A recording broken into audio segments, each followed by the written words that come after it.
If lost in moving through life, go back to the last place where you know who you were and what you were doing, and start from there. Edo De Carry Last.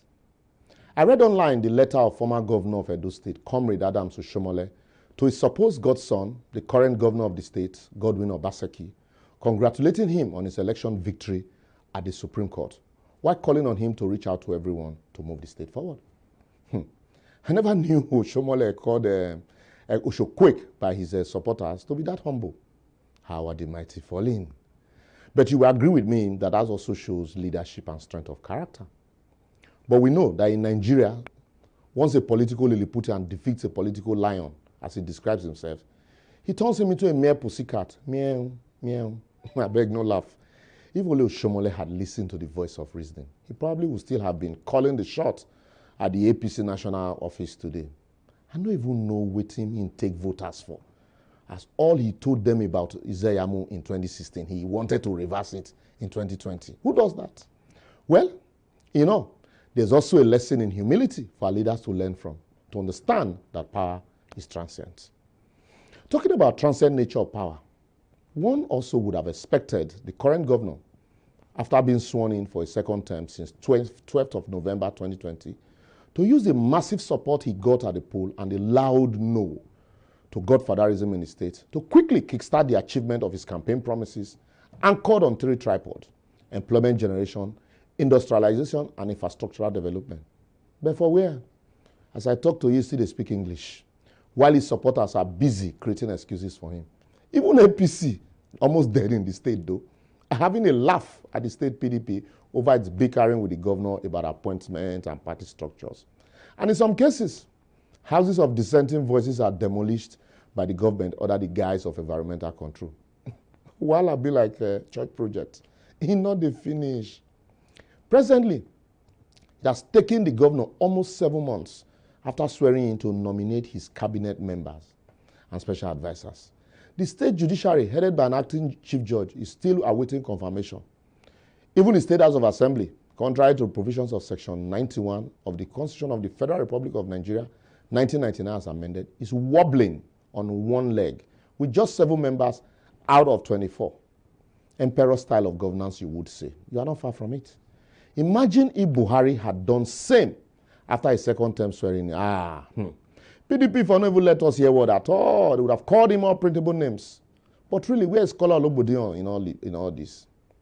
Imagine, if you go to Benin, most of the roads, like part of Ekenwa Road, part of Textile Mill Road, Uwelu Road, Siloko Road, that the governor campaigned with, till date, are still in the state of disrepair with shabby finishing, almost 1 year after campaign. Really, there's no fraud like campaign fraud in Nigeria, because we are docile. As rich as the state is in terms of agriculture, there's no single processing or value-added manufacturing plant attracted to the state by the government to process the produce and also create employment for the teeming youthful population. The one constructed by Lucky Benedion is still under lock and key. The man didn't even finish it. No wonder we carry first for Italy and Yahoo Yahoo. The only visible industries you can see are the Chinese slave camps called packaging companies and the privately owned palm oil milling cottage companies, some of whom have had to take over the once busy textile industry premises of the then Bender State textile mill. I shake my head. Even the Saro farms that was set up with billions of naira by the administration never saw the light of the day. And we say most Nigerian governors no mean. We lie. Even Lucifer, they envy them for wickedness. Talk about the 200,000 jobs promised by the governor during his first term in office. That also is currently not either visible, either in private or in public sector, apart from political thuggery. To say that public utilities like pipe-borne water is a mirage in the state is an understatement. As typical of every Nigerian state capital, water is supplied even to big homes that can afford pipe-borne borehole by Merua water sellers.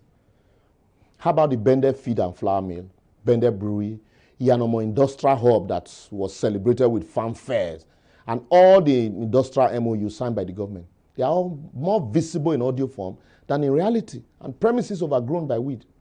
Even the government's annual jamboree called Alagodaro, which was supposed to chart a way forward for the state, has become an avenue for showcasing government's friends from outside the state and then play golf than a telescope to truly look forward. I pray that someday we will truly not only go Daro, but move Odaro. Which sector can one really boast of to exhibit good governance in my father's state of Edo? In education, despite the Edo Best program, most of the colleges of agriculture are under lock and key.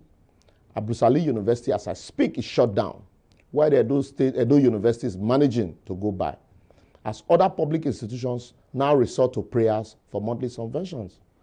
The structure of most of the secondary schools are dilapidated. See, Uhomora Grammar School. And if you talk about Subeb, that one we will need a whole day's advocacy.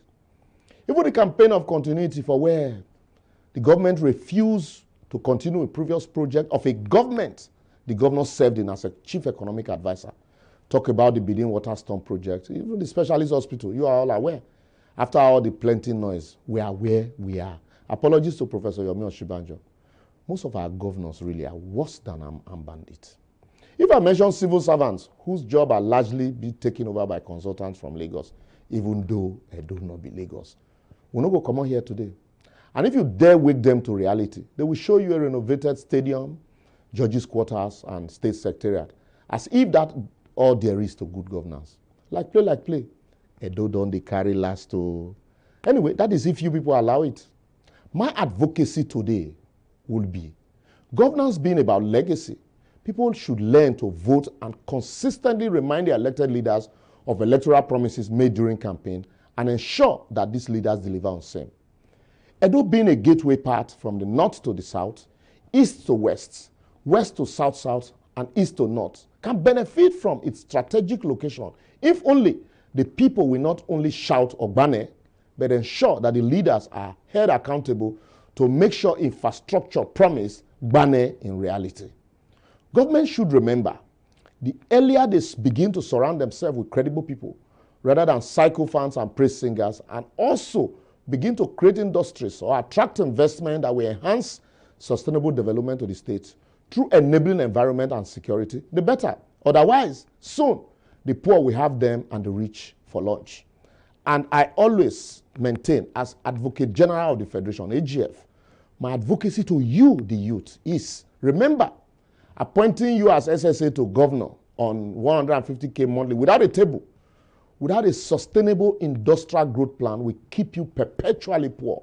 So that come every election year, you will help them shout a different slogan, whilst your suffering continues. If you like, insult me from now till tomorrow. It doesn't change the fact on ground, which is worse than I have stated. See you next week as we move to another state.